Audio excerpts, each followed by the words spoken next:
Exercise 8.1 question number 3 कहता है if sine A is equal to 3/4 calculate cos A and tan A.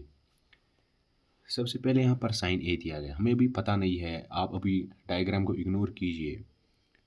Since हम लिखेंगे solution में, since sine A is equal to 3/4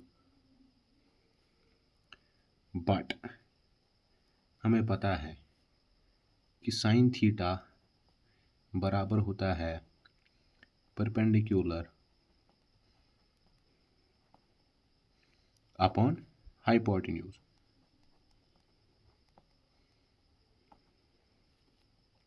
तो डियरफॉर sign ए भी किसके बराबर आएगा, परपेंडिकुलर अपॉन हाइपोटेन्यूज। ए के रेस्पेक्ट में अगर हम देखें तो परपेंडिकुलर क्या आएगा, हम सबसे पहले एक ट्राइंगल बनाएंगे ए बी और सी।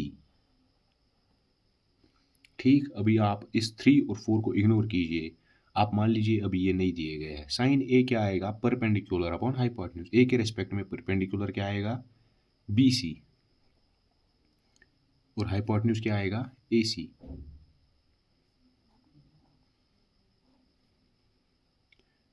ठीक, तो हमें क्वेश्चन में दिया गया है साइन ए जो है वो है 3/4, साइन ए है 3/4, लेकिन साइन थीटा हमने अभी देखा होता है परपेंडिकुलर अपॉन हाइपोटेन्यूज।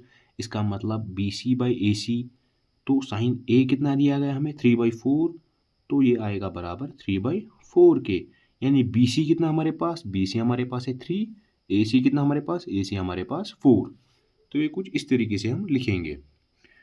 अगर हमें अब ढूंढना है कॉस ए या tan ए, अगर हमें ढूंढना है तो उसके लिए हमें इस साइड की भी ज़रूरत पड़ेगी ही पड़ेगी, क्योंकि हमें ये साइड चाहिए ही होगा, ताकि अगर हमें tan ए की वैल्यू निकालनी है, tan ए होता है बराबर परपेंडिकुलर अपॉन बेस। अगर हमें tan ए निकालना है तो परपेंडिकुलर तो दिया गया है बी सी, अगर इसके रेस्पेक्ट में अगर हम देखें, लेकिन बेस नहीं दी गई है ए बी, तो ये भी हमें फाइंड आउट करना होगा। इसी तरीके से अगर हम कॉस ए की बात करें तो कॉस ए का वैल्यू होगा बेस अपॉन हाइपोटेन्यूज। ए के रेस्पेक्ट में बेस क्या होगी, ए बी, और हाइपोटेन्यूज दिया गया है तो हमें ए बी फाइंड आउट करना है। सबसे पहले हम लिखेंगे let A B is equal to x using Pythagoras theorem. मैंने यहाँ पे शॉर्ट में लिखा, पूरी स्पेलिंग लिखिएगा, that is hypotenuse square. Pythagoras theorem की डिफिनीशन ही यही है कि hypotenuse square is equal to base square. A के रेस्पेक्ट में अगर देखें तो बेस क्या आएगी, तो बेस आएगी ए बी, तो A B square plus perpendicular square या ऑल्टीट्यूड स्क्वायर, वो आएगा बी सी स्क्वायर। तो ए सी कितना हमारे पास, ए सी दिया गया है 4, तो 4 का स्क्वायर। ए बी हमें निकालना है, ए बी हमने रखा एक्स के बराबर, एक्स सेंटीमीटर यहाँ पे रखिएगा, तो आएगा एक्स का स्क्वायर प्लस बी सी हमें दिया गया है 3 स्क्वायर।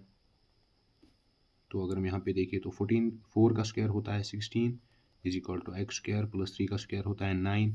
तो यहाँ पर अगर हम इसको ट्रांसपोज करें तो 16 माइनस 9 आएगा एक्स स्क्वायर। इसको आप कुछ इस तरीके लिख सकते हैं, 16 माइनस 9 आएगा 7, वो आएगा एक्स स्क्वायर। आप इसको 7 is equal to x square को आप x square is equal to 7 भी लिख सकते हैं। स्क्वायर इधर ट्रांसपोज होगा तो वो रूट बन जाएगा, तो आएगा एक्स इज इक्वल टू √7। ठीक, निकालना क्या था हमें निकालना था cos A. Therefore cos A is equal to base upon hypotenuse. अगर ए के रेस्पेक्ट में हम बेस देखें वो क्या है ए बी, तो ए बी, हाइपोटेन्यूज क्या है ए सी। ए बी कितना हमारे पास, ए बी हमने रखा था एक्स के बराबर, वो कितना आया √7 डिवाइड बाई ए सी कितना हमारे पास 4, तो ये आएगा कॉस ए आएगा बराबर √7/4। इसी तरीके से एंड tan ए भी हमें निकालना था, tan A is equal to perpendicular upon base. Perpendicular कितना हमारे पास, इसके रेस्पेक्ट में परपेंडिकुलर आएगा, इसके अपोजिट जो साइड होगा वही, यानी कि बी सी, वो कितना हमारे पास 3, और बेस कितना है ए के रेस्पेक्ट में अगर हम देखें, ए बी कितना हमारे पास, वो है √7, वो हमने अभी निकाला। तो कॉस ए भी आ चुका है √7/4, और tan ए भी आ चुका है 3/√7। Thank you so much.